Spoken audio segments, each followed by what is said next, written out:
Hello students, welcome to concept physics classes. पिछली class में हम लोगों ने किरचॉफ्स रूल और नोडल एनालिसिस के थ्रू कुछ सर्किट प्रॉब्लम्स किए थे। आप उस वीडियो को ज़रूर पीछे जाके देखिएगा। प्रॉब्लम्स नंबर 13 इलेक्ट्रिकल सर्किट्स में। rather it will be problem number 14, not 13. This is problem number 15, and perhaps this is the last lecture on electricity. Then we will be starting a new lecture called uh, based on a new topic called electrostat. तो उसमें हम लोगों ने कुछ और problems लेंगे, लेकिन वो इलेक्ट्रोस्टैट से रिलेटेड प्रॉब्लम्स लेंगे। यहाँ पे ये लास्ट प्रॉब्लम है, ये लास्ट लेक्चर है जो मैं आपको किरचॉफ्स रूल के जो लास्ट क्वेश्चन दिए थे आपको बनाने के लिए, वो थोड़ा ट्रिकी था क्योंकि इसमें दो नोट्स इम्पॉर्टेंट है। मैंने थोड़ा हिंट दिया था, लेकिन वो काफ़ी नहीं था जिससे आपको प्रॉब्लम सॉल्व हो जाए। सो आज मैं आपके लिए उस प्रॉब्लम्स को खुद से सॉल्व करूंगा। देखते हैं कैसे इसको प्रोसीड करते हैं। Let's proceed. हम लोग ये देखते हैं कि यहाँ पे फिर से हमारा ये एक नोड है बी और एक नोड है डी। हमको बी डी के थ्रू करंट निकालना है, सी बी के थ्रू भी करंट निकालना है और डी ए के थ्रू भी करंट निकालना है। तो लेट अस अज्यूम कि इसके थ्रू करंट आई वन है, जैसे कि मैंने कहा था पहले भी, ये आई टू है और ये हमारा क्या है, आई थ्री। यहाँ थोड़ा दिक्कत ये है कि अगर आप यहाँ पर इसको 0 वोल्ट मानते हो, तो 0 वोल्ट मानने के बाद अगर आप इसको 0 वोल्ट मानते हो, तो यहाँ पर जब आप चलते हो तो इसका क्या पोटेंशियल होगा आपको नहीं पता है।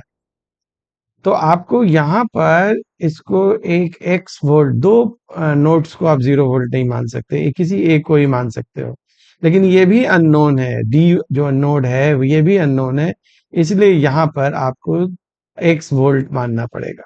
अब यहाँ से आप 20-20 वोल्ट इंक्रीज हुआ तो सी का जो नोड वैल्यू है, वोल्टेज है, वो x प्लस कितना हो जाएगा, 20 हो जाएगा, क्योंकि आपने यहाँ से x से शुरू किया, 0 से शुरू किया नहीं है आपने। अब यहाँ पे जो करंट है I1 वो ऐसे फ्लो कर रहा है, ठीक है ना।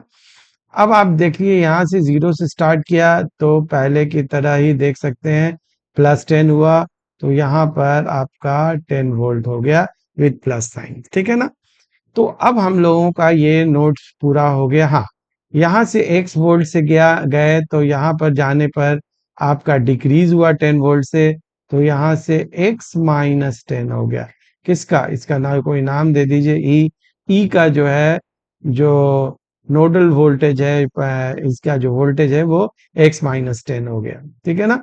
और इसके थ्रू जो करंट है वो आपको पता ही है, वो कितना है, I2 है। तो फिर से हम लोग ये देखते हैं कि जो I1 है और I2 है और ये I3 है, इन तीनों का सम 0 होना चाहिए। किसके हिसाब से, किरचॉफ्स रूल के हिसाब से, ठीक है। तब अब I1 सॉल्व करते हैं। I1 क्या होगा, I1 इसके थ्रू करंट है, potential difference x plus 20 minus 0, तो x प्लस 20 माइनस 0 तो लिखने की जरूरत नहीं है, डिवाइडेड बाय कितना, 5, ठीक है ना। ये तो I1 हो गया, प्लस I2। I2 किस में करंट है, I2 करंट जो है वो इसमें है, तो I2 यहां से ले सकते हैं E और B के बीच में। तो I2 क्या है, यहाँ का जो वोल्टेज है वो कितना है, x माइनस 10, यहाँ 0 है, तो यहाँ पर क्या लिखिएगा, x माइनस 10, माइनस 0 लिखने की जरूरत नहीं है, डिवाइडेड बाय कितना, 2। ये थ्रू 2 ओम वोल्टेज है जो आप यहाँ पर देख रहे हैं, यहाँ के थ्रू जो है वो 2 ओम वोल्टेज है। हमने कौन सा पॉइंट कंसीडर किया है, ई और बी, क्योंकि टोटल करंट तो सेम है, चाहे वो डी से चले या ई से चले, ठीक है ना। फिर हम लोग एक और यहाँ पर प्लस लेते हैं I3 के लिए।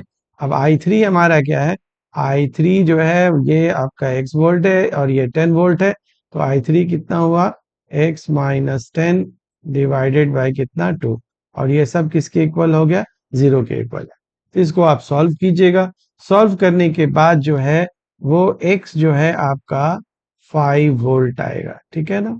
जब एक बार x 5 वोल्ट आया तो फिर आप I1 निकाल सकते हैं। I1 का वैल्यू कितना था, यहाँ से देख सकते हैं। I1 ये है, I1 का वैल्यू कितना है, x प्लस 20 डिवाइडेड बाई कितना 5, तो x के जगह 5, तो ये 25/5, आंसर कितना आ गया 5 एम्पियर। कूल, एकदम बिल्कुल आसान है ये। I1 का जो वैल्यू है वो कितने बराबर आ गया, 5 के बराबर आ गया। उसी तरह से I2 का वैल्यू देख सकते हैं। I2 की जो वैल्यू है वो कितने के बराबर होगी, I2 जो है वो x-10/5 है, तो x-10, x का वैल्यू 5 -10 डिवाइडेड बाई 2, तो -5 बाय कितना आ गया 2 जो है वो एम्पियर आ गया। माइनस साइन का मतलब जो एज्यूम डायरेक्शन है उसका अपोजिट है, यानी कि I2 जो है वो इधर से इधर फ्लो कर रहा है, राइट।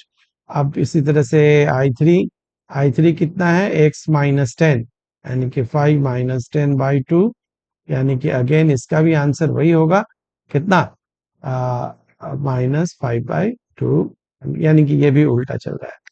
तो हमारा I3 जो है वो -5/2 है, मतलब ये बी से डी चल रहा है, ये डी से बी नहीं चल रहा है, ये बी से डी चल रहा है। समझ में आई बात ना।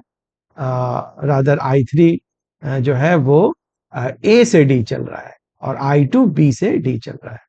सो इस प्रॉब्लम को आपने देखा कि किस तरह से हम लोग सॉल्व करते हैं।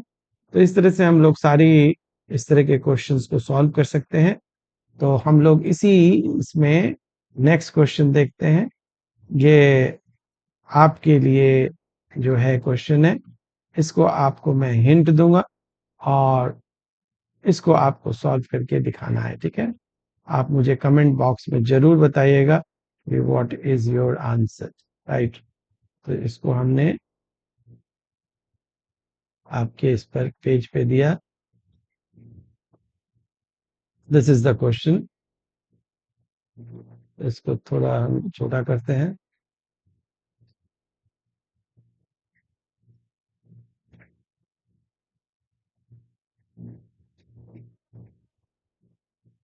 ये आपका क्वेश्चन है। यहाँ पर इस क्वेश्चन में आपको आ, क्या करना है, इसमें आपको आ, इस नोड्स का वोल्टेज निकालना है। फाइंड पोटेंशियल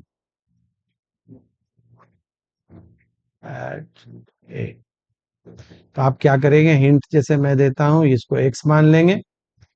यहाँ पर क्या हो जाएगा, यहाँ पर जाएंगे तो पोटेंशियल डिक्रीज करेगा, तो x माइनस कितना हो जाएगा 15 हो जाएगा।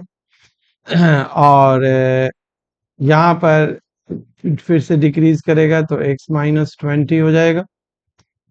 यहाँ पर आपका आ, जो है यहाँ से फिर जो है x है, और ये आपका क्या है -50 है, राइट। तो अब यहाँ से आप क्या करेंगे कि एक करंट ले लेंगे I1, और यहाँ पर क्या करेंगे I2, यहाँ पे क्या करेंगे I3, और यहाँ पर क्या करेंगे I4। और यहाँ पर फिर से आपको लिख के बता देते हैं I1 plus I2 plus I3 plus I4, इन सब की वैल्यू क्या पुट कर देंगे, 0 पुट कर देंगे, राइट। तो इसके थ्रू जो है करंट जो है वो कितना होगा, I1 होगा। किसके थ्रू, यहाँ से लेके यहाँ तक, इसका कोई नाम दे दीजिए, P नाम दे दीजिए, P और C के थ्रू। तो P का वोल्टेज कितना है x-20 और इसका +10, तो x-20 -10 हो जाएगा। इसी तरह से यहाँ पे कोई नाम दे दीजिए R, तो इसके थ्रू जो करंट है वो कितना है I2 है। तो यहाँ पर R और B के बीच में I2 है, x-15 -20 डिवाइडेड बाई 2, y2 हो जाएगा।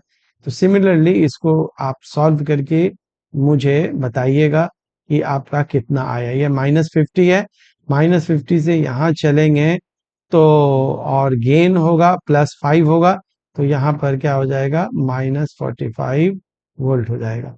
तो अब इसके थ्रू भी निकाल सकते हैं, फिर इसके थ्रू निकाल के और सबको जोड़ के बताइएगा कि कितना आंसर आपका आ रहा है। मैं आपको आंसर जो है वो दे देता हूं। इसका आंसर जो है हमारा जो वोल्टेज आया है पोटेंशियल वो ए का वी ऑफ ए ये हमारे हिसाब से -5/3 वोल्ट है। और आप सॉल्व करके बताइएगा कमेंट पे कि कितना आया। So that's all for this class. आज हम लोगों का लास्ट लेक्चर था ऑन इलेक्ट्रिसिटी। हम लोग नेक्स्ट सीरीज जो है इलेक्ट्रोस्टैट्स में कैपेसिटर करेंगे और आपको बहुत अच्छे अच्छे प्रॉब्लम्स जो हैं ट्रिकी प्रॉब्लम्स करके दिखाएंगे। बहुत सारे उसके अंदर में आपको टिप्स एंड ट्रिक्स देंगे। तो बने रहिए, मेरे चैनल्स को सब्सक्राइब कर दीजिए और लाइक कर दीजिए और मेरे लेक्चर को देखते रहिए। Thank you.